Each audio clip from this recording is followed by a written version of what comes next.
Peu de gens le savent, mais la France possède le deuxième domaine maritime mondial, un peu plus de 10 millions de kilomètres carrés de zone économique exclusive.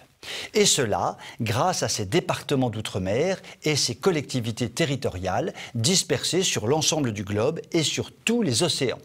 C'est ce qu'on a coutume d'appeler les confettis de l'Empire, de l'ancien et puissant empire colonial français.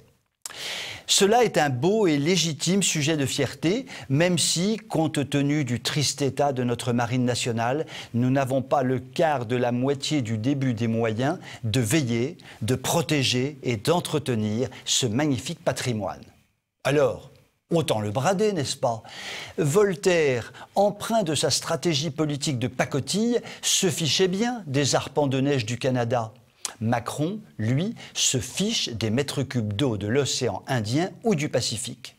Aujourd'hui, dans le viseur, les îles Éparses, un archipel d'îles que Madagascar dispute à la France depuis plus de 40 ans.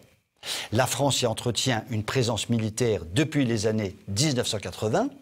Manuchon a repris les discussions avec le président malgache et s'achemine en douceur vers la cession discrète des îles, s'appuyant sur une classe politique française qui s'en moque comme d'une guigne. L'île de Ré lui suffit. Alors, ces îles éparses, ce ne sont finalement que quelques cailloux, mais ils permettent quand même de bénéficier d'une surface de ZEE, de zone économique exclusive, de 640 000 km². Ce n'est pas rien tout de même, et on ne sait jamais ce qu'on peut y trouver.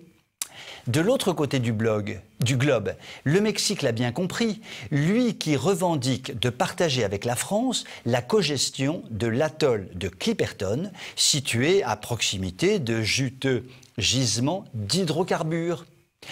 Peut-on attendre de notre président, pour sauver ces perles océaniques, lui qui affirma avec assurance que la Guyane était une île, peut-on attendre du président qu'il sauve ces îles éparses? Rien n'est moins sûr, l'avenir nous le dira. Vous pouvez m'écrire si vous le voulez. À très bientôt.